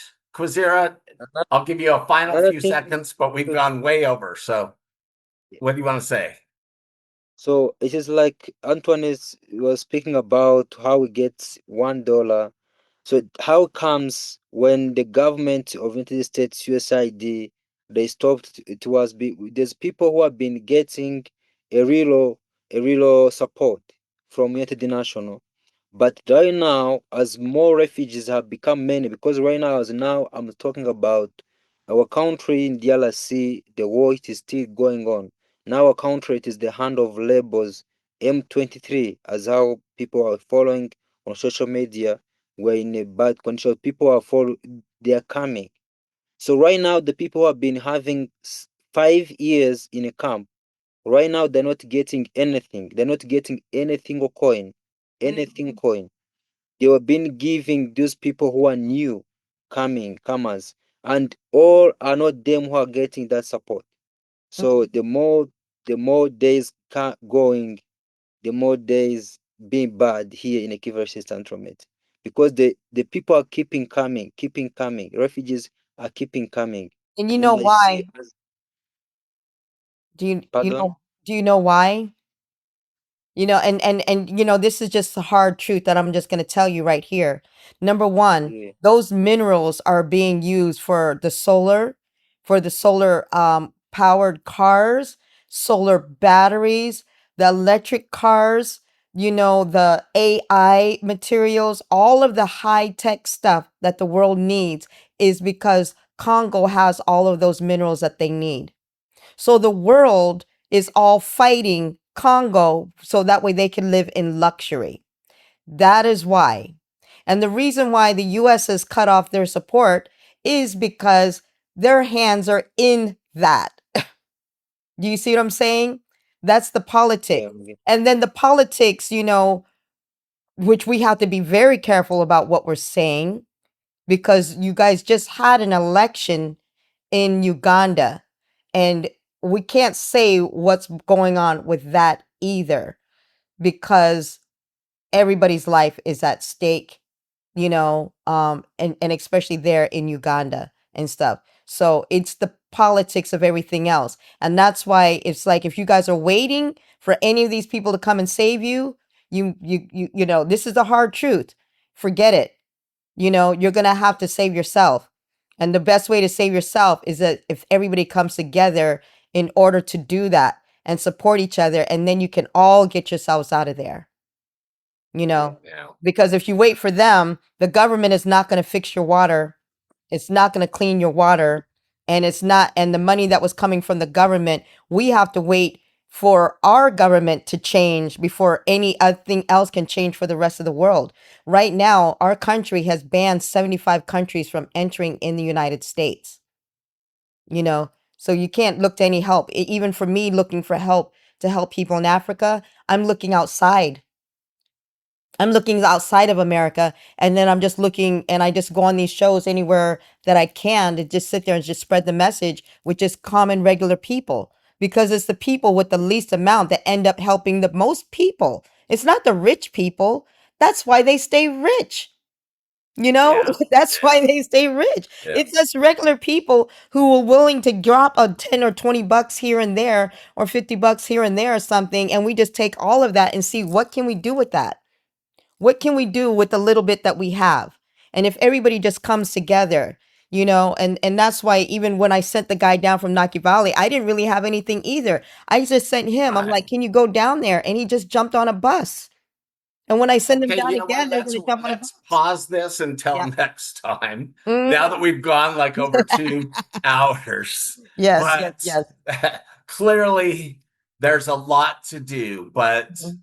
But I think it's just important to let people know you're Mhm. not helpless. Mhm. Even though it can feel helpless when we turn on the news and see what's going on, but we're not. We We're not. can make positive change, Mhm. and we can help in many, many ways. So I want to thank you all for coming. And Antoinette, it was amazing. I'm so glad we finally did this. And Quazira. And then just, subscribe to the YouTube channel. As soon as we get it up, then you can send any questions that maybe you didn't get to ask. And Antoinette will ask them. Quazira will answer them. I'll answer them. But I love you all, and make sure, save the date, Sunday, February 22nd. It's going to be amazing. We have 4 amazing Black ears sharing all kinds of cool stories and how their experiences have led them to what they're doing now. So with that, I want to say aloha. Have a wonderful evening to all of you. And I'm really grateful for you. So we'll talk to you soon. Aloha. Aloha. Thank you.